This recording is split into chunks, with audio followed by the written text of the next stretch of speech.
Sveiki, sveiki. Ačiū, kad stebit mano kanalą ir prenumeruojat, ačiū, kad spaudžiat patiktuką, ačiū, kad komentuojat, kuo nudžiugins mūsų rytojus. Tuo aš jums ir pasakysiu, išsirinkit iš tų 4 kortų, aš tuoj pataisysiu tą aparatą, kad matytųsi visos kortos. Nu, va, viena švyti, kita švyti. Skaitom. Pirmoji, pat 7 taurių, tai didelis pasirinkimas. Iš vienos pusės tai labai puiku, kad jūs turėsite didelį pasirinkimą visko, ko jum parodys, ką jūs stebėsit iš to, ką jum reikia, nereikia. Jūs užeinat kažkur, kur yra pasirinkimas. O gal jūs jau sėdit ten, gal jūs jau renkatės iš daugybės variantų, jum labiausiai patinkantį. Jums svaigsta galva nuo to, kiek visko galit pasiimti ir jūs žinot, kad visko nepanešit. Arba dar kokia nors priežastis. Na, jūs matot daug suknelių, gražių, jūsų dydžio. Ir jūs suprantat, kad jūs nenusipirksit visų. Tiesiog gal ir pinigų pritrūks, o gal ir paskui į spintą netilps. Dėl kažkokių priežasčių jūs turit rinktis vieną. Na gerai, 2. Bet tikrai ne visas, kiek jų ten kabo. Ir čia jums reikės labai pasukt galvą. Ir taip pat, jeigu jūs atsidursit restorane, kur daug patiekalų ir norit visų paragaut. Va tokia jums problema bus rytoj. Na, duok Dieve visiems tokių problemų. Jūs turėsit pasirinkti iš daug gėrybių pačią geriausią, pačią labiausiai jums patinkančią. Na, jūs įjungsit intuiciją, gal jūs išskaičiuosit, gal jūs pasiklausit kokio draugo, kuris šalia stovi.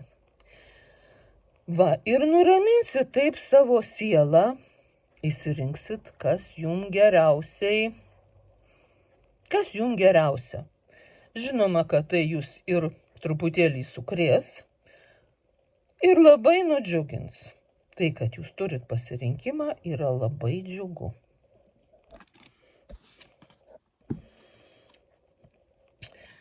Taurių karalius yra žavusis baliaus karalius. Gal jūs rytoj tokį karalių susitiksit ir su juo puikiai pašoksit? Gal jūs patys tie puikūs karaliai, kur ateinat į visuomenę, į bendruomenę ir jūs esate tokio žavesio ir tokios charizmos ir tokio iškalbingumo ir tokios energijos, kad visi artėja prie jūsų pasisveikint, pasakyti komplimentą, išreikšti savo susižavėjimą ir gal neduot pinigų. Aš nežinau, gali būti ir taip, gal jums kokį kyšį atneša, ar dovaną. Ar, žodžiu, jūs rytoj populiarūs, žavūs, linksmi, laimingi ir netgi linksminat kitus šiek tiek. Arba jūs tiesiog savo atsiradimu kažkokioj erdvėj jau pradžiuginat žmoniją. Taip, čia ta korta sako.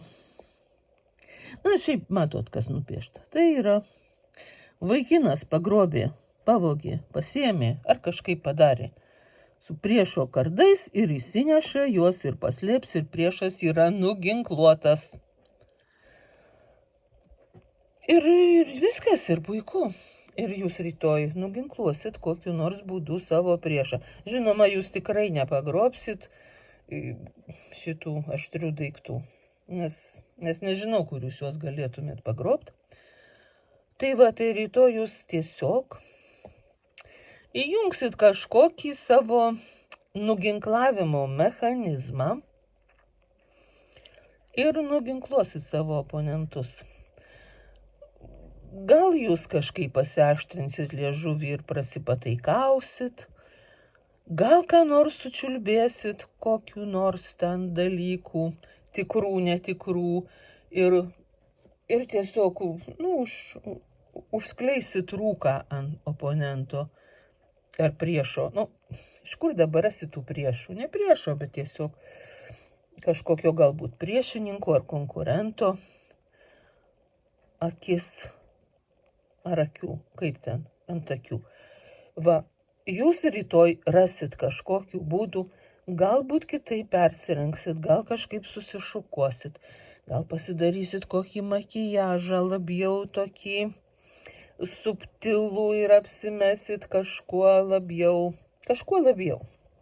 Žodžiu, jūs įdėsit energijos ir išmanumo į tai, ką jūs darot, ką jūs darysit, tam, kad pasiektumėt savo tikslą truputėlį neordinariu būdu.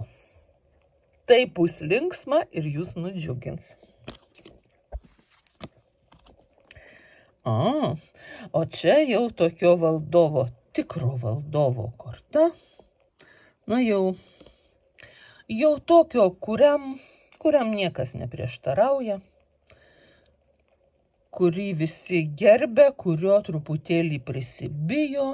Jūs rytoj į šitą krėslą įsitaisysit, jūs karts nuo karto ten atsiduriat, arba jūs visą laiką ten sėdit. Greičiausiai taip ir yra, tik kartais atsikeliat, einat pasivaikščiot ir pamirštat savo pareigas ir savo galias. Tai jūs rytoj prisiminsit savo galias ir jomis pasinaudosit.